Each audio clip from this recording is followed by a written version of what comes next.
Hi guys! Welcome back again sa aming channel. Ipapakita ko sa inyo yung mga bago naming sisiw. Medyo natagalan kami bago nakapag-update ulit kasi nagkaroon kami ng mga problema sa aming mga sisiw. So ngayon, lilipat na namin yung aming mga sisiw sa aming brooder. So nagpagawa rin kami ng brooder. Inspired iyon sa isang breeder din. So ilalagay ko na lang sa screen kung sino siya. Yan, sa screen.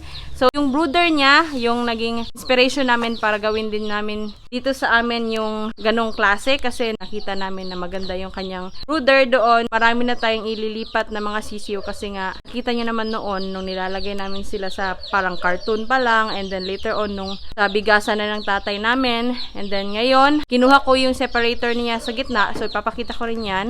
Ayun, medyo natagalan lang guys sa pag-update kasi nga talaga nagkaroon kami ng problema. Nagkaroon kami ng maraming lagas talaga. Hindi naman namin yan maikakaila kasi bilang feeder, meron talaga mga ganong instances. So ayun, papakita ko sa inyo yung sitwasyon ngayon ng aming mga sisiw. Nasa 3 to 4 days yung kanilang mga edad. Then yung iba nasa 2 weeks na. So ayun, papakita ko rin sa inyo yung kanilang sitwasyon ngayon. And then lipat tayo later sa kanilang brooder na talaga. So ayun guys, sa inyo kanilang sitwasyon ngayon. So ayan.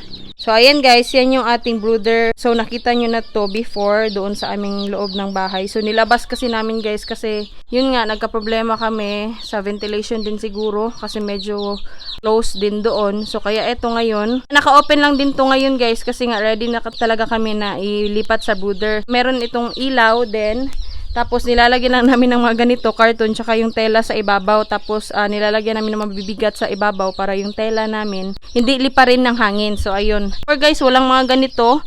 So ngayon, ganyan, nilagyan namin ng buhangin kasi nga nasabi ko rin sa inyo doon sa aming mga tagto 2 months old dati na maganda yung buhangin. Yung mga nandito guys, mayroon iilan dito na mga pure kasi nga napapansin nyo na naman din yan sa mga nakaraang video namin na sinasama lang namin yung aming mga pure sa aming mga natives. Ang ilan sa mga palatandaan lang namin is yung mga ganito. Ayan, mayroong may cable tie. Tapos ito yung ilan. So, iba din na variety to. Kasi nga, naka-color coding yung kanilang mga cable tie sa paa. Hindi pa namin ito na bibilang guys. So, bago namin ilagay sa brooder mamaya, ayan. Bibilangin namin to lahat. At least magkaroon tayo ng record. This week lang to ng mga papisa. So, yung ilan lang ng mga pure dito, yun lang yung mga tig to 2 weeks. And then, the rest is halos magkakaedad lang. Ilagyan ng parang screen. Nakita nyo naman din to sa nakaraan para yung ipot nila sa baba dyan. Doon lang mapunta. Then, meron din yung buhangin doon. And ready na kami. Nailipat sila guys. Punta tayo sa brooder area namin guys. Lilipat ko na muna to sila sa basket. Ayan, nakanet na siya guys para yung mga sisiw lang talaga natin ang nakalagay sa loob. Hindi yung napapasukan ng mga natives sa labas. Ayan, hindi sila makakapasok kasi nga meron tayong net na nakalaan dyan para hindi sila makapasok. And guys, punta na muna tayo dito and nalagay na muna natin sa ating basket para madala na natin sa ating brooder area.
Guys, 53 pieces yung ating mga chicks na na-collect. So, yung iba na dito sa kabilang basket. So, ito yung ibang basket guys. Ito. So, 53. All in all, so kasama na yung mga pure dito kasi yung mga pure nasa around 10 pieces lang yung pure natin. So, ayan. Let's go. And mag-transfer na tayo ng ating mga chicks doon sa ating brooder. Let's go guys.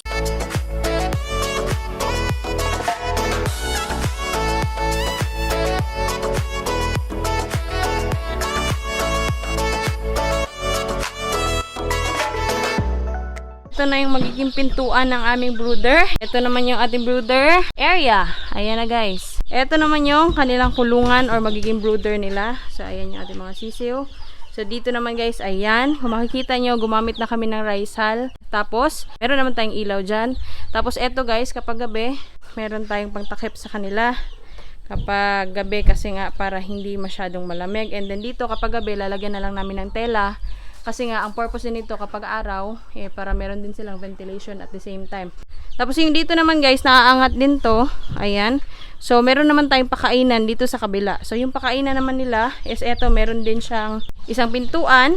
Ayan, ito yung kanyang pintuan, guys. Tapos, dyan naman yung sa kabila. So ayan yung isa, naaangat yan para dun sila sa ilalim daan para dito. Dito natin ilalagay yung ating mga pagkain tsaka yung kanilang mga inumin. Tapos, yung kanilang ipot din para dun sa baba. So, maglalagay kami ng sako or kung anumang bagay na para madali rin natin malinisan kapag tayo maglilinis o magpapalit nung dito sa pensa para sa mga ipot. So, ayan. Ilalagay na natin yung mga sisiw. Details nito guys, sa susunod na video.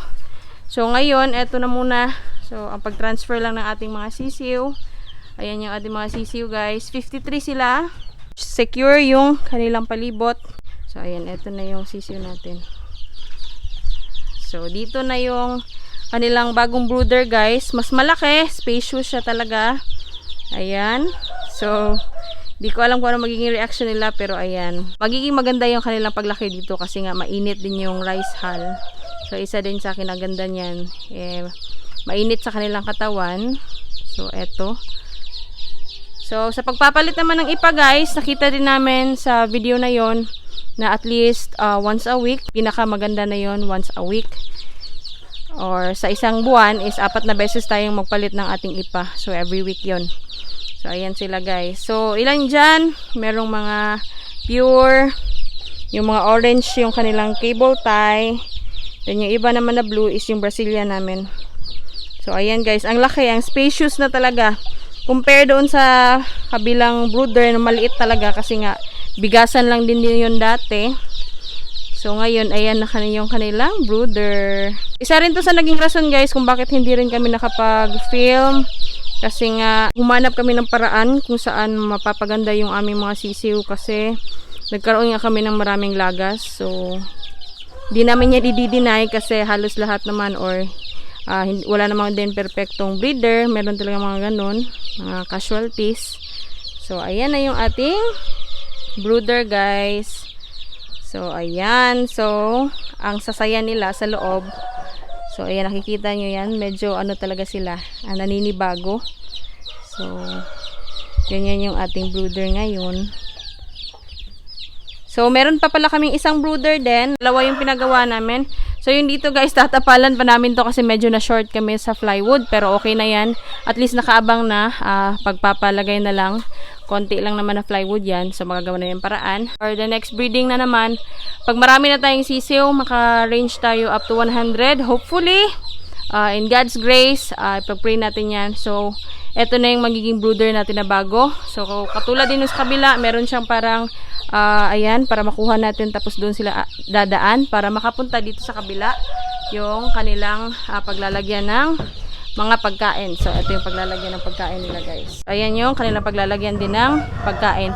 Pero hindi pa final yung ano nito guys ha, yung kanyang pwesto. Kasi nga, yung dito sa kabila, meron talaga siyang screen dyan, sinadya, para yung sikat ng araw, first thing in the morning is sila yung, makakakuha sila ng sunlight. So, hindi pa to final dito kasi meron pa mga adjustment na gagawin din dito sa ating brooder. Yung mga brooder naman is dito sila kasi yung sikat ng araw namin dito is dito nagmumula umaga. So dyan na area. So dito, baka dito namin malagay din yung isang brooder.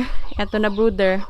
So baka dito namin ilagay kasi nga may sikat ng araw dito kapag umaga. So kapag kukunin namin yung nasa gitna guys, ayan dito sila pupunta or dito sila magkalalagay kasi may pagkain dito, yung inumin nila. And then sa ilalim, lalagyan natin yan ng sapin para yung ipot nila is doon sala. And then, hindi tayo mahirapan sa paglinis ng ating brooder. And then yung ammonia din kasi, yun din kasi yung nagiging cause ng mga ilan sa mga sakit. So maglalagay na rin kami ng footbath dito before kami para kahit kami Kasi nga, naglalakad din kami or maalisin kami ng bahay kung saan-saan. So, meron din tendency na baka makadala din tayo ng sakit para sa ating mga manok. So, maglalagay na rin kami ng foot bath kasi nga, we learn from our mistakes. Nasabi ko nga kanina na talagang nagkaroon kami ng lagas. Bonggang lagas talaga, guys. So, ayun. Maglalagay kami ng foot bath dyan sa susunod. So, eto na muna ang update sa ating brooder area. Ayan, kapag umaga, ganyan lang yung plano namin. Tapos, dito lang yung naka-open. Ayan sila, guys, doon sa loob. Ayan. So, nilagyan lang namin ng ilaw para at least hindi rin sila masyadong manibago pa. Pero, alam naman din natin na mainit na rin talaga yung rice hull. So, ayan na sila, guys. So, mamaya na namin papapakainin. So, ayan, hayaan na muna namin sila na magliliwaliw dyan. Ayan, nasisigla nila. Ayan, medyo nagiging siguro sila na nagtataka sila kasi nga malaki na yung area, hindi sila nagkukumpulan. Yung brooder na ito pala is naka-design din siya for 2 months kasi ang laki din talaga ng ating space, guys. So, yun yung goal namin, kahit 50 heads lang dito sa bawat brooder para hindi rin crowded. Kasi yung nasa ibabaw nito or yung space na ito is napakalaki talaga. So, isi-share ko na lang sa susunod na video kung ano yung mga dimension nito, ilan yung nagasto namin, lahat-lahat na sa mga labor, kasama na yung mga net. So, ayan, isi-share ko yan sa susunod. And guys, yun na muna yung update natin sa aming backyard. So, natagalan kasi nga, nagkaroon kami ng problema.